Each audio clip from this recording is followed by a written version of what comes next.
আগে যেমন জড়ায় ধরতো, মামা আসো, মামা তোমার কি লাগবে, চলো দোকানে নিয়ে যাই।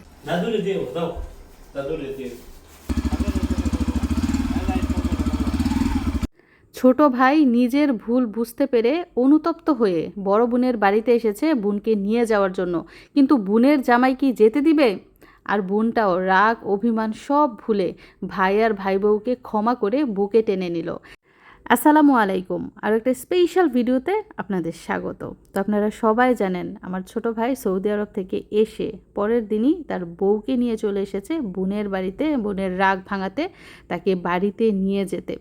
কিন্তু বোনের জামাই, তারও তো অনুমতি লাগবে। তো শেষ পর্যন্ত বোনের জামাই অনুমতি দিল কি না এবং আমার ভাই আর ভাই বউ কখন কিভাবে চলে গেল সব কিছু এই ভিডিওতে জানতে পারবেন।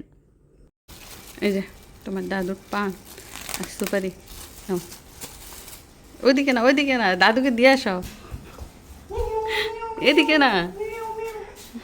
যাই হোক, এদিক দিয়ে বোনের শ্বশুর বাড়িতে বেড়ানোর পর এবং সময় কাটানোর পর ভাই আর ভাই বউ এখন রেডি বাড়িতে যাওয়ার জন্য। তাদেরকে থাকতে বলা হয়েছে, তারা বলছে যে আমরা যাব না। তারা কেন থাকবে, আমরা আগে যাই তারপর এসে আবার থাকবে। তো মিশরাত তার মামির কোলে উঠেছে, কেন জানেন? ভেবেছে তাকে সাথে করে নিয়ে যাবে। সে বারবার দেখাচ্ছিল তাকে নিয়ে বাইরে যাওয়ার জন্য।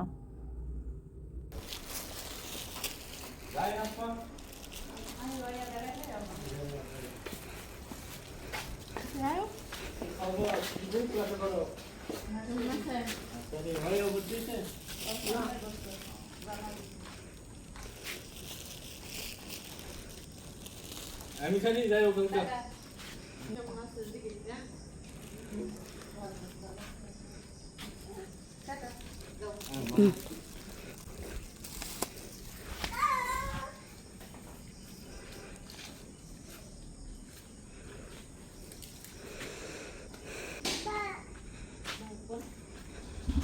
আসো।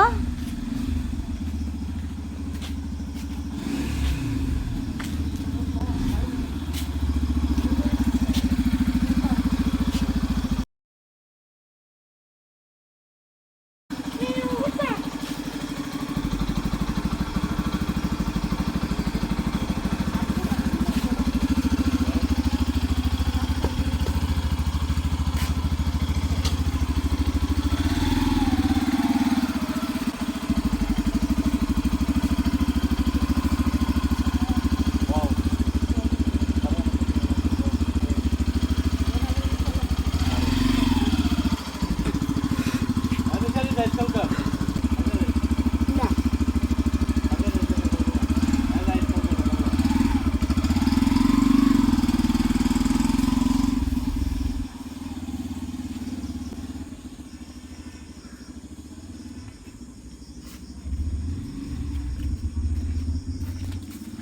মিশারি করা রাগ করছে।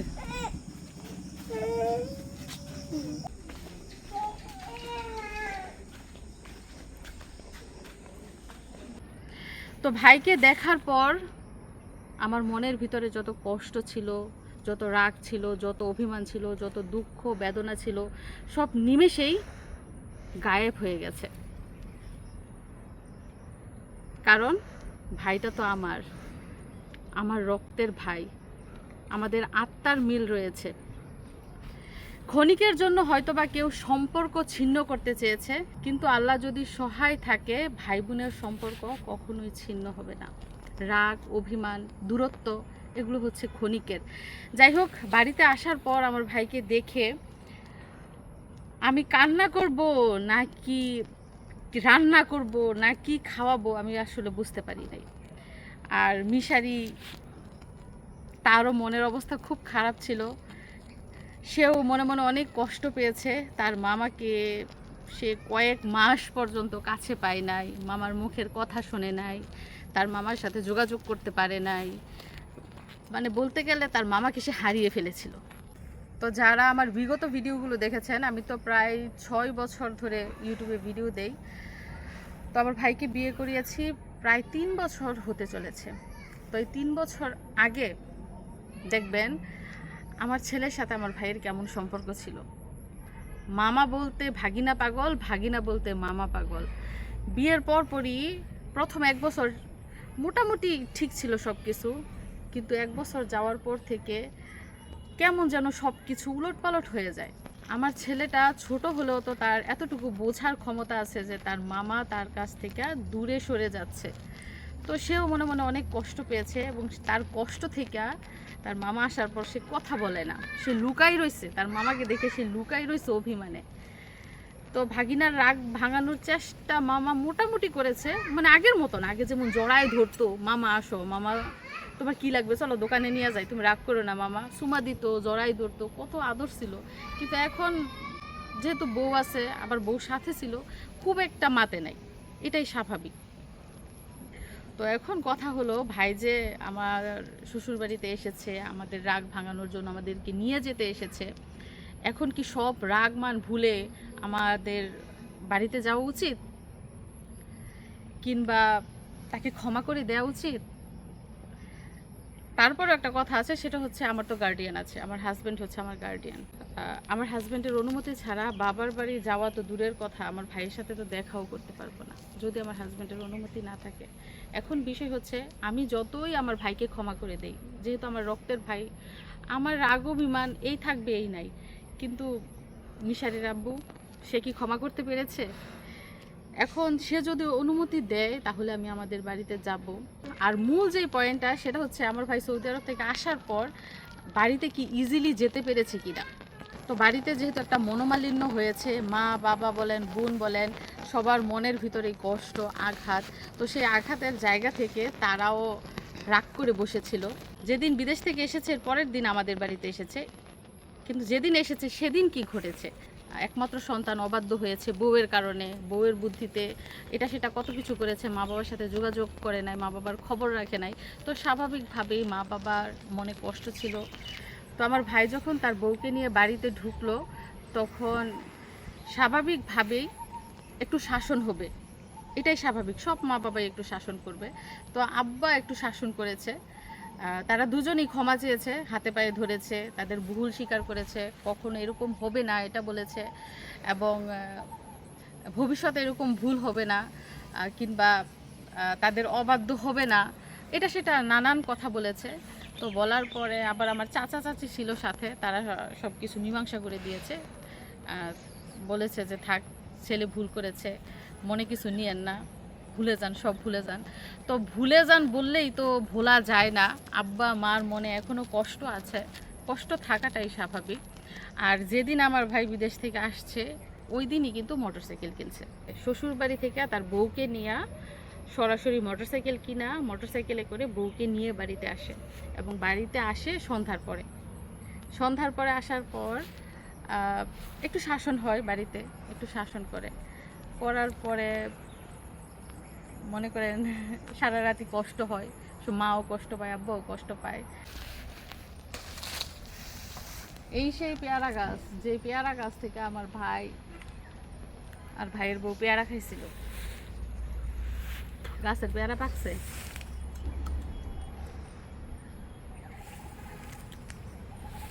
সম্পর্ক নষ্ট করতে অনেক মানুষের প্রয়োজন পড়ে না, একজন হলেই যথেষ্ট। একটা ফুল নষ্ট করার জন্য একটা মৌমাছি যথেষ্ট, একটা জীবন নষ্ট করার জন্য একটা মশাই যথেষ্ট। মশার কামড়েও কিন্তু মানুষ মারা যায়। যাই হোক, আমার ভাই যদি না বোঝে, সে যদি জ্ঞান খাটিয়ে বুদ্ধি খাটিয়ে না চলে, তার জীবন সে নিজে ধ্বংস করবে। তার উচিত জেনে শুনে বুঝে তারপর পা বাড়ানো, যে কোনো সিদ্ধান্ত নেওয়া। সে অন্যের বুদ্ধিতে, অন্যের কথায় চললে তার জীবনটা ভালো হবে না, ভবিষ্যৎটা ভালো হবে না। তার আগের জীবনটা কেমন ছিল আর এখনকার জীবনটা কেমন, সে নিজেই হয়তোবা তফাৎটা বুঝতে পারছে। আর আমরা পরিবারের সদস্যরা, মা বলেন, বাবা বলেন, বোন বলেন, বোনের জামাই বলেন, আমরা কখনোই কারো খারাপ চাই না। আমরা যদি খারাপ চাইতাম তাহলে আমার ভাই কখনোই সৌদি আরব বিদেশ করতে পারতো না।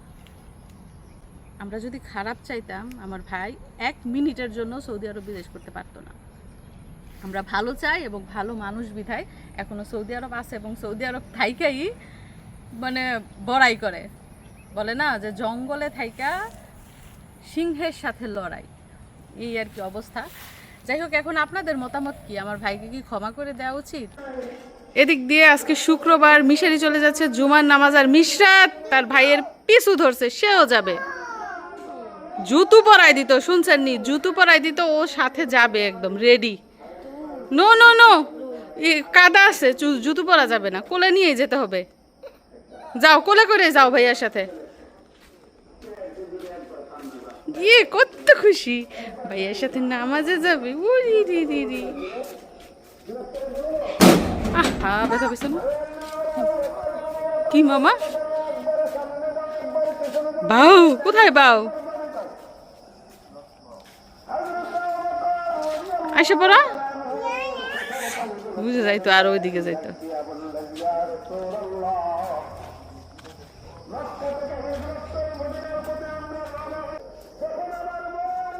বাইকে বাই বাই দিয়ে দাও, টাটা দিয়ে দাও। তোমার জন্য দোয়া করবো, মসজিদ থেকে যাইতেছে। আমরা জুতা পরে যেতে হবে না, এভাবে কি যাওয়া যাবে? তুমি আগে জুতা পরে নাও। দেখছেন নি কিভাবে কান্না করতো? জুতা পরাই দেই তারপর যাও। মনে আছে আপনাদের সৌদি আরবে থাকতে ওর বাবা যখন বাইরে যেত ঠিক এভাবে কান্না করতো। এখন তার ভাই বাইরে গেলে এভাবে কান্না করে। তো মেয়েকেও গোসল করাই দিছি, ছেলেও গোসল করে ওযু করে নামাজে গেল। তো আজকে কি কি রান্না করব চলুন আপনাদের সাথে শেয়ার করি। আজকে দেখুন ইলিশ মাছ ভিজিয়েছি। ইলিশ মাছ কোনো তরকারি দিয়ে রান্না করব না, মাছ ভুনা করব আমার শাশুড়ির জন্য, ঝাল ছাড়া ইলিশ মাছের ভুনা করব। সাথে দেখেন বরবটি রান্না করব, মানে ভাজি করব। বরবটির তরকারি রান্না করব না, ভাজি করব, পোলে ভাজি করব। আর এই পাশটায় দেখুন, এগুলো তো আপনারা সবাই চেনেন, যেটাকে বলা হয় কচুর ছড়া। এগুলোর তরকারি রান্না করব না, ইলিশ মাছ দিয়ে এগুলোর তরকারি রান্না করবো কিন্তু অনেক মজা। কিন্তু আজকে রান্না করব ঘাটাই, যাকে বলে ঘাটি, আলুর ঘাটি করে না ওই রকমভাবে কচুর ঘাটি করব। তবে মাছ ছাড়া টক দিয়ে বাগার দিব, রসুন দিয়ে বাগার দিব, টক দিব, তারপরে এই ঘাটি রান্না করব। আমরা বলি ঘাটাই রান্না করে। তো কচুর ছড়া, বরবটি আর ইলিশ মাছ, আজকে 3 আইটেমের তরকারি রান্না করব। তো রান্নাবান্না শুরু করে দিয়েছি। এক চুলায় ভাত বসিয়েছি, আরেক চুলায় ভাতের পাতিলার মধ্যে কি এই তো সিদ্ধ করছি, কচুর ছড়া সিদ্ধ করছি, সাথে একটা ডিম, মিশরাতুল জজমের জন্য সিদ্ধ ডিম। এমনিতে প্রতিদিন ভাতের মধ্যে দিয়ে ডিম সিদ্ধ করি, আজকে যেহেতু কচুর ছড়া সিদ্ধ করছি এই জন্য এটার মধ্যেই দিলাম। তো সিদ্ধ হতে থাক, তারপর বাছবো, বেছে তারপরে ঘাটি রান্না করব।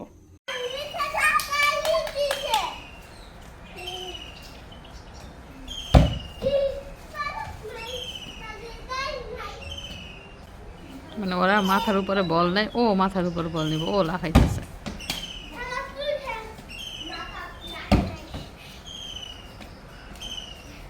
তোমার জন্য ছোট বলের দরকার ছিল।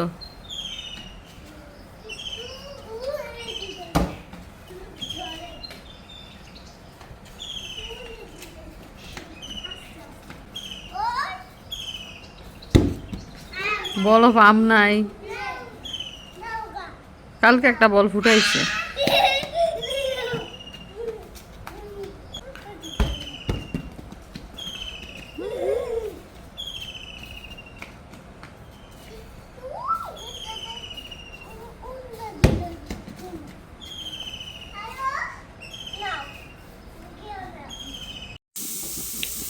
তো এই যে দেখেন কচুর ছড়ার ঘাটি বা ঘাটাই যেটাকে বলে সেটা বসিয়ে দিয়েছি। তবে এক চিমটিও মরিচ দেই নাই, কারণ আমার শাশুড়ি মা ঝাল খায় না। তো ওনার জন্যই মূলত ইলিশ মাছের ভুনা আর এই কচুর ঘাটিটা করছি। আমার শাশুড়ি এই ডাল থেকে এই ঘাটিটা বেশি পছন্দ করে। তো বাগার দিব আরও ঘন হয়ে আসলে। আর এই কচুর ঘাটিটা কিন্তু ঠান্ডা হলে একদম মাখা মাখা জমে যায়। আর এই পাশটায় রান্না করছি বরবটি ভাজি। মিশারি জুমার নামাজ থেকে এসেছে এবং এসেই মিশারির টুপিটা মিশরাতের মাথায় পরিয়ে দিল। ইয়ে, খুলে ফেলছে, আবার টুপি খুলে ফেলছে। টুপি মেয়েরা পরে না, তাই না? টুপি পরবে মিশরাতের ভাইয়া। ইয়ে আলা, টুপিটা তোলো তোলো তোলো। হ্যাঁ, বাবা আজকে বোনের জন্য দোয়া করো নাই? করেছ? আর কার কার জন্য দোয়া করেছ? ড্যাডির জন্য। আর কার জন্য? দেখছেন অবস্থা, মার জন্য দোয়া করো নাই? সত্যি কথা না, মার জন্য দোয়া করছে কিন্তু সেটা মাকে বলবে না। তো এই যে দেখেন কচুর ছড়ার খাটাইয়ের সর্বশেষ পরিস্থিতি। এইমাত্র বাগার দিলাম রসুন দিয়ে, তবে কোনো টক দেই নাই। যদিও এটা খাটাই রান্না করছি কিন্তু কোনো টক দেয়নি, কারণ আমার শাশুড়ি টক পছন্দ করে না। আর ইলিশ মাছ রান্না হচ্ছে, তো 2-3টা বলক আসলে নামিয়ে নিব, কারণ রান্না প্রায় হয়ে গেছে। এদিকটায় দেখেন বরবটি ভাজি রান্নাও শেষ, আর ইলিশ মাছ রান্না এখনো বাকি রয়েছে। তারপর আজকের রান্না বান্না একদম শেষ।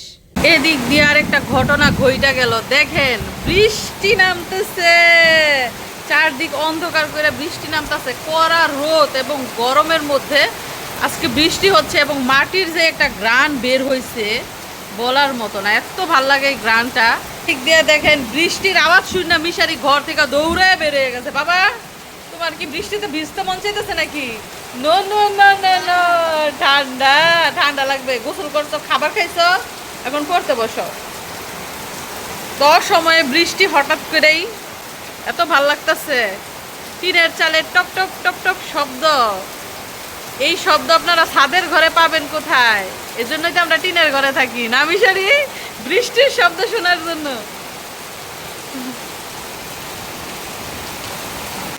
তোমার বোন কোথায়? ঘুমায়। আমাদের মিশরাতুল যখন ঘুমায়, সে যদি সজাগ থাকতো তারও বাইন্দা রাখা যাইতো না, সেও আইসা পড়তো এখানে বৃষ্টি দেখার জন্য।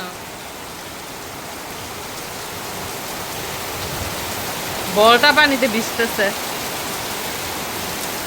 আইসা পড়ো বাবা, আইসা পড়ো। এদিক দিয়ে দেখেন রাতের বেলা, এখন সময় হচ্ছে প্রায় রাত 10টার কাছাকাছি। মিশারির পড়াশোনা শেষ, চৈতিরও টিভি দেখা শেষ, আর মিশরা তুই যে ছবি পারতাছে। এখন তারা উনু খেলতেছে। আমি কিন্তু উনুর আগামাথা কিছুই বুঝি নাই, কিন্তু তারা খুব সুন্দর বোঝে। আমি বসেছিলাম একটা জিনিস দেখার জন্য, কিন্তু নেট নাই মোবাইলের। নেট না থাকার কারণে এখন এইখানে এসে তাদের সামনে দাঁড়ায় রয়েছি। এখনো রাতের খাবার খাই নাই, মিশারিও খাই নাই। মিশরাতকে খাওয়ায় ঘুম পাড়াবো। মামা কোলে আসো, তুমি আসো, কোলে আসো। টেঙ্গুর বেড়ে বেড়ে দেখতেছে, লাগ পায় না। কি গছাইতি? উনু খেলা পছন্দ না লুডু খেলা পছন্দ? লুডু। মিশারির কোন খেলা পছন্দ, ফুটবল না ক্রিকেট? ফুটবল। অলওয়েজ ফুটবল লাভার হচ্ছে মিশারি। মিশারি উনু খেলায় সইতে এই পর্যন্ত কয়বার হাসছে? 100+। তো সইতে কিন্তু মিশারির ফুপ্পি হয়। তো সবশেষে একটা কথাই বলবো, যেমন কর্ম তেমন ফল। যে যেমন কর্ম করবে তার ফল সে ভোগ করবে। ভালো করলে ভালো ফল, খারাপ করলে খারাপ ফল। তবে আমার দিল পরিষ্কার, আমার মন পরিষ্কার। আমি সবার জন্য ভালো করেছি, ভালো করছি, ভবিষ্যতেও ইনশাল্লাহ ভালো করে যাবে। তবে হ্যাঁ, যারা আমার বিরুদ্ধে কুবুদ্ধি করবে, যারা আমারকে নিয়ে হিংসা করবে, যারা আমার খারাপ চাইবে, আল্লাহ তাদেরকে দেখবে। আমি আল্লাহর কাছে তাদের বিরুদ্ধে কোনো বিচার দিব না। শুধু এটাই বলবো, যার যার কর্মের ফল সে অবশ্যই ভোগ করবে। তো ভালো থাকবেন, সুস্থ থাকবেন, আমাদের জন্য দোয়া করবেন। আল্লাহ হাফেজ।